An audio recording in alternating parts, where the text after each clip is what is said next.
Good morning, everyone. It's Christine.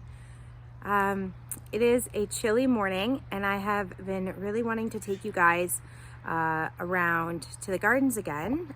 So I thought this would be a really good morning to do that. It's not raining. It's supposed to rain again today. We've had a lot of rainy weather just recently, but I made myself another coffee. Kind of rolled out of bed. I know I probably look like a hot mess, but yeah, let's go on a little garden tour. So it is April 24th. I'm gonna get rained on from the new roof line there. It's April 24th today. Usually by now, where I am in zone 6, we have a little bit nicer weather. We've had a couple really nice days that have been around 20 degrees, which has been very welcome. But mostly we've been sitting around the 8-degree, 10-degree Celsius mark, which is fine. It's above freezing. The soil is warming a little bit. We've got a few things sprouting, but a little bit more sunshine would be nice. All right, I'm going to turn you around and we'll get started on the tour. All right, so these are the beds that are just beside the house. We've got some tulips. They haven't opened yet for the day, but they're really beautiful. Periwinkle's been blooming for a while now. I don't know. I still can't grow lavender. There's my lavender plant. It keeps tipping over because I leave it in the pathway because I don't know where to put it quite yet. This one I decided to trim it to see if that made a difference. I'm not really sure. The forget-me-nots are all in bloom and they're super cute and beautiful. Some of the daffodils are actually already finished because we did get that warm snap there last week, but we've got some late tulip bulbs there that are just coming up. The kids' ball that always ends up in my garden. The lilies are coming up and I'm still just going through, and when I see a lily beetle, I'm just squashing it. There's not much else you can do for them. I'll take you over to the vegetable garden. I don't know if there's much happening. Let's see here. Oh, the parsley. I uncovered all the parsley. So as you can see there, it's beautiful. It's coming up really nicely. Behind the parsley, I decided to plant a little bit of chamomile, which is doing really, really well. It should take there and set there and seed there. It's got a nice little space to grow into. This is our Josta berry, which is doing really well. I did look it up. A Josta berry is a hybrid between a black currant and a gooseberry. So it should be pretty interesting. I planted peas along here. Nothing yet. But I can't remember if last time I showed you guys we had our garden trellises up. So I did get my husband to put up a trellis, and then we bought the black one off of Amazon just because it would be easier. I do want to grow a lot of cucumbers this year, so it'll hopefully do well. And then in here, it wasn't a big success. The kale ended up dying. I'm not sure why. And nothing else ended up coming up actually, except for spinach strawberries, which I had never heard of before, but they actually produce a leaf that's spinach, I guess, technically, but on a long stem, and they have little red berries that you can eat. There's the Mackie plant. It's almost ready actually for its first cutting. Another couple warm days and I'll cut that down to the ground and sell a couple bunches of it. All right, well, we'll head back to the backyard and continue our tour. Okay, we're back in the backyard again. This little patch here is actually all gonna have to be dug up, but it's beautiful pheasant's eye narcissus, daffodils, and daylilies mixed together. And then I just pluck out the tall grasses when they sprout up. In the tin is mint. The mint's coming up really nicely. That was just there from last year. I topped it with a little bit new soil just to give it a little bit of love. As you can see, the project is also coming along nicely. And then this is my apple mint. It's not as prolific as peppermint is, but you can see we've got a couple little sprouts in there, a couple twigs I gotta pull out, but I'll give it a little bit of fresh dirt too to top it up. And then I started digging up this garden. I mentioned before this garden's actually gonna be turned into raised beds for either medicinal herbs or vegetables, but we're gonna not keep as many non-native flowering things on the ground. So the Japanese double rose also just needs another warm day. Let me see if I can get you in here. You got the tiny little yellow flowers just starting to come out, and soon it will erupt in a whole sea of yellow pom-poms. It'll be absolutely beautiful. The strawberries are blooming, which as it should be, as long as we don't get a hard frost, they'll be fine, and they're pretty protected in this corner. In here I've also got echinacea and thistles I see in there that also need to be pulled out. A giant dandelion that we let live. I'll probably harvest the root from that one when I redo this bed this year. And the hens and chicks. The peonies are doing absolutely wonderful this year. They really like this spring. It's been a cooler, wetter spring. I got a little volunteer peony over there. Our second group of peonies is a fancier variety, and it just takes a little bit longer to come up. But yeah, lots of things are happening. We got green. We have a little snail here this morning. I don't know, snails are all right. Snails eat my hostas and make them look kind of grungy, but if there's a snail just kind of chilling out, we usually just let him be. He's not going to do much damage to this plant. Yeah, he's just going to toddle on his way. Just minding his own business, not a care in the world. Oh, to be a snail. A beautiful daffodils out. Yeah, they're gonna be done too in a couple days. But I do love how we have varied gardens where one thing finishes, another thing starts. Got daffodils coming up in here, a little bit of some woodland hyacinth that I planted. You see the woodland hyacinth actually is made for shade, and it's tiny, so they will turn white and light pink and light blue. But they won't get really big like another hyacinth. These are the clematis that are coming up already. Oh wow, really coming up actually. They've just taken off over the last little bit. And we have a chocolate vine along here too. We're hoping this all creates a really big cover. These are columbine. They're a spring flower. They're up and beautiful. Oh, I think this is a Canadian anemone. It will have a beautiful white flower on it. It's a native plant, I believe. I kind of planted this garden just to be wild.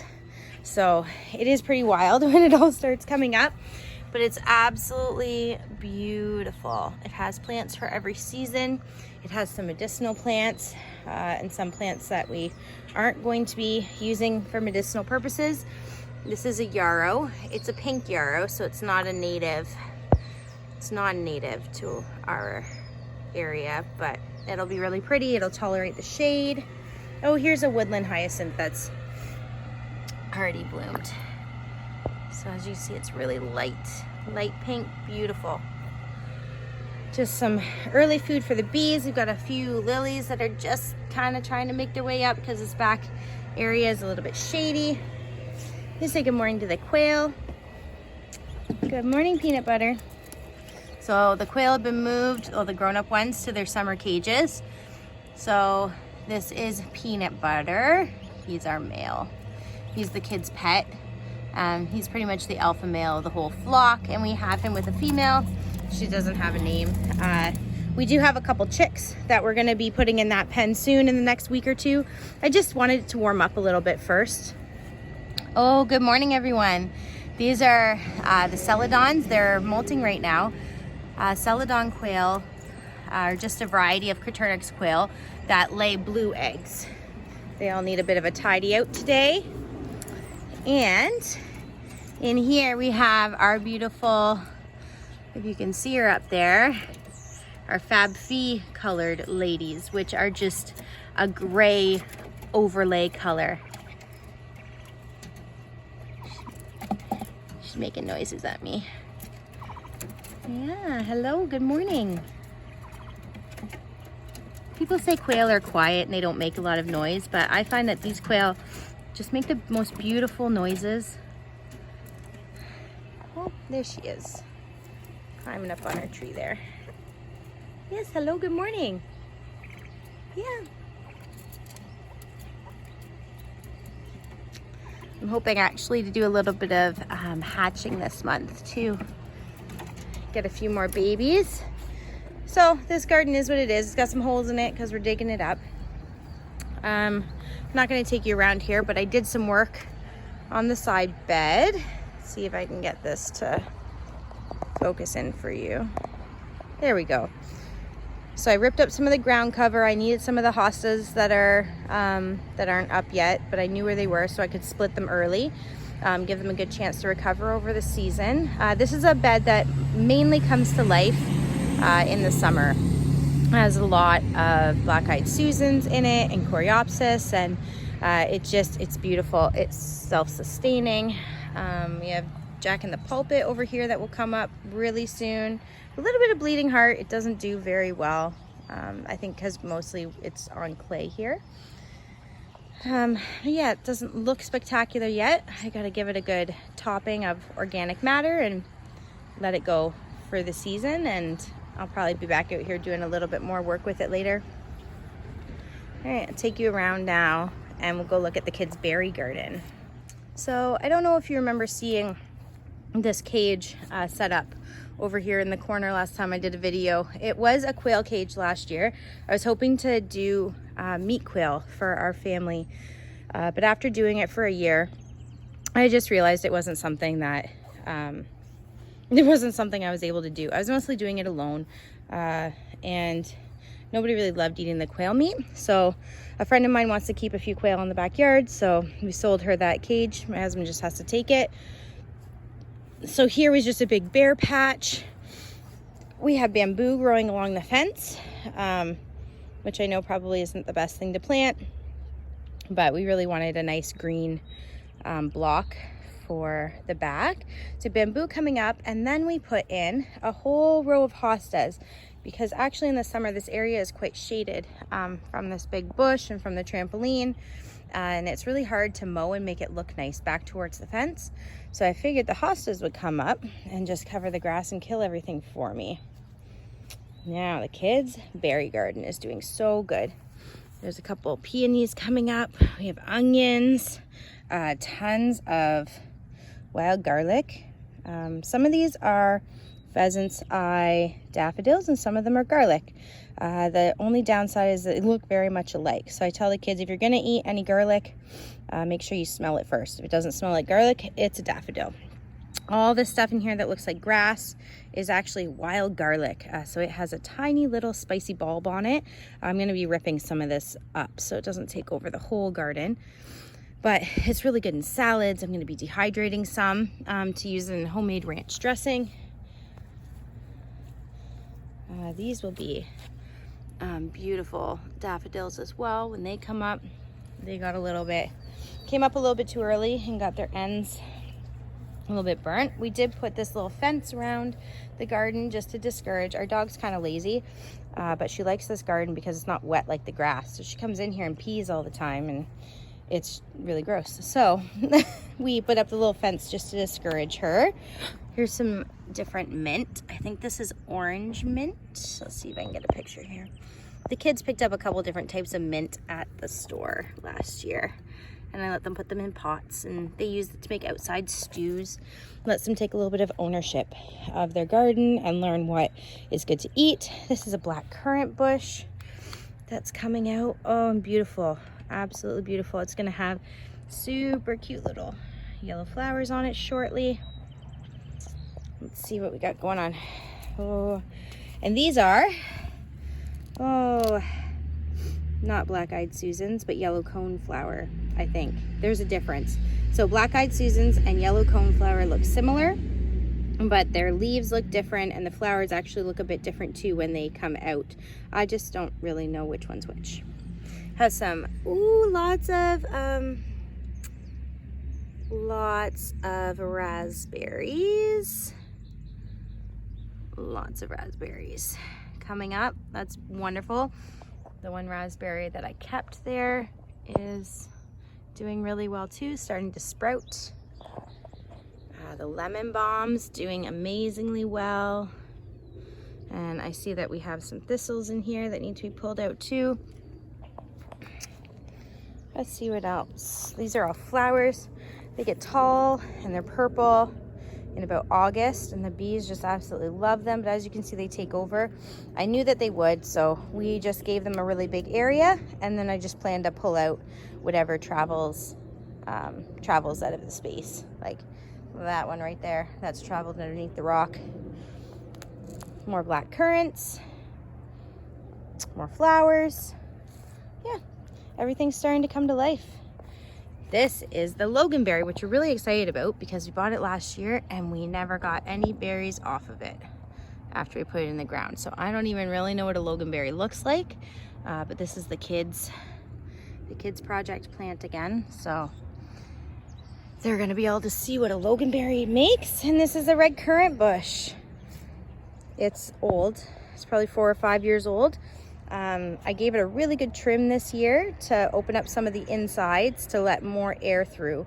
It blooms better on fresh wood, on new branches. So I took some of the bigger branches off in hopes of encouraging it to make a little bit more berries and some new branches this year. And we'll see how it does. We'll check on the baby quail maybe. They're in here still. They're not really babies anymore. They should actually start laying really soon. They're coming up on 6 weeks. Let me just open the door. So I think they all went inside for the night. They can get inside there and it's a little bit warmer at nighttime inside. So I think that's where they all were. You see they're shivering. It's a little bit chilly for them. That's why they're not out in the cages at the side there.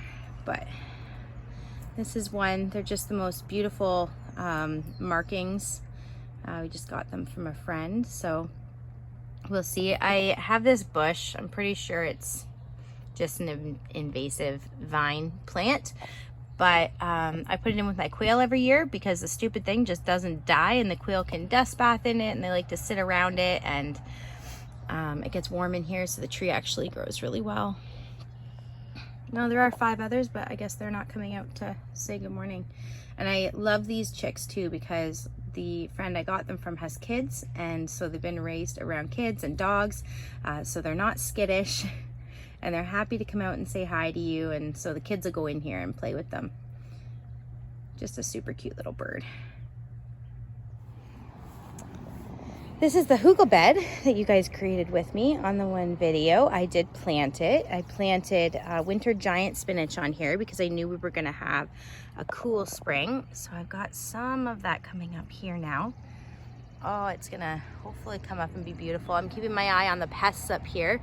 We haven't had any snails or anything up here. I planted peas, which haven't come up yet, so we'll have to wait and see how long they're gonna take to germinate. And then the borage, just as an experiment, I covered the borage in the hugel bed just to see if it would help it germinate. And if you can see right under there, oh, there it is. It's doing so well, so well. So I'm gonna leave this cover on for a little bit longer for them.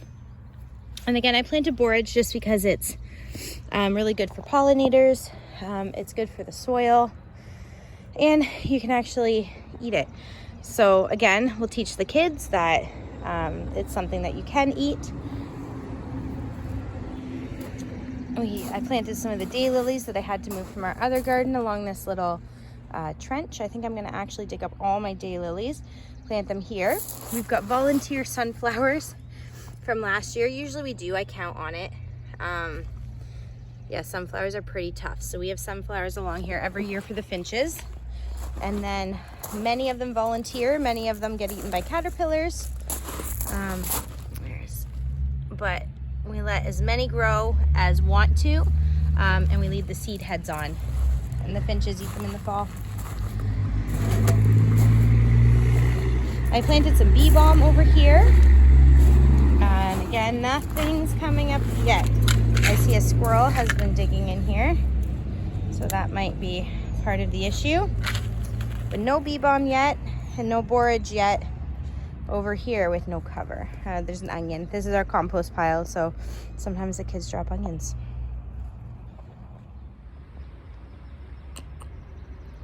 So that's pretty much it. Just a little garden update for you guys.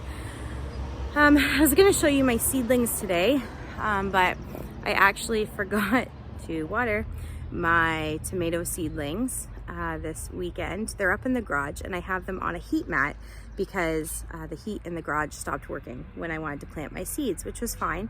But then last week my husband got the garage heat fixed, and I forgot to turn off the seed mats. So this weekend, all of the tomato seeds that I had in tiny little pots dried out, and they died. Luckily, we have a lot of growers in our area, lots of people selling heirloom tomatoes. So I've never been great at starting things from seeds. It takes a lot of patience and remembering to water them. However, my cucumbers are doing really, really well. Maybe I will take you up. I have to go water them anyway. Let's go take a look at the things that did survive. I guess I've never shown you guys this little spot. It's a little corner of my husband's garage that I stole. I just actually kind of organized it the other day. It still needs a little bit more work. I have a few of his shelves that I still need to get cleaned off. As you can see, let me just put that down. I've got a few plants in here because they do really, really well in this window, and I just like seeing them when I come up here. All these lights are on a timer. I have them set for 12 hours, and I did buy some new lights because I'm borrowing these ones. So I've got to spend this week, which is not great weather, getting all the new lights set up for when these guys get repotted a little bit bigger. So a couple questions. When, if ever, do I repot these? These are birdhouse gourds. And we've got loofah seeds that are coming up and lemon cucumbers. I'm actually going to start some more cucumbers, but do I need to repot these? They're going to have to live in these pots for another 6-ish weeks. Do they need to go in more soil, bigger pots before they go outside? Any help very much appreciated. Oh, holy basil is just coming up. Holy basil's taken forever to germinate. What do you have in here? Oh, this holy basil too, just coming up. Rosemary and sweet marjoram. Lots of good things. So down here we have a few little tomatoes. And a volunteer tomato in my butternut squash container. It's interesting, very interesting.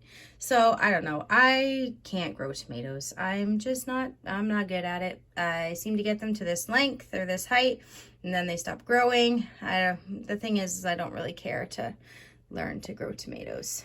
Squash seems to do really well for me, so I might focus on that. I'd love to make some tomato sauce, but we have so many farmers around here who grow tomatoes. So these are the ones I killed. They died. There's one back there that's not dead. Right there. That might survive. You might make it. I don't know. I'm not holding out hope. I started these and this one just came up. So it might be okay. This one just came up too. So I might move them immediately to a little bit bigger pot, more dirt. I've got some chamomile back here, a little bit more rosemary. They're all doing okay, but apparently tomatoes don't like to dry out. So, moral of the story is you can't be good at everything, I guess. So I'm just not good at growing tomatoes. Maybe next year I'll find a passion and some time to do a little bit more research about growing tomatoes, but for now I think I'm gonna go grab a couple plants from my local growers. We have some really good heirloom tomato growers in the area, and we'll just call it a day for that. And I will try to just keep these babies alive, grow some more cucumbers, grow some more gourds. We do want to do a lot of fermenting this year, so if this is what is surviving, then this is what we're going to roll with for the year. Well, that concludes our garden tour for this gray, oh, my dirty little coffee cup there, for this gray Monday. I'm gonna sit here and just swing. You can swing with me for a minute. Finish my coffee. It's a Monday morning and I'm really trying to get in the mood.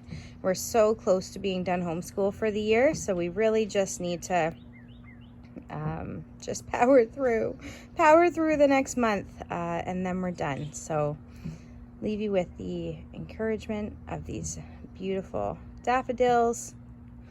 They're blooming, they're shining, even though it's kind of dreary out. So I will try to do the same thing and have a positive outlook towards the day, and I hope you guys can do the same. Thanks for joining along in my journey. Have a good one.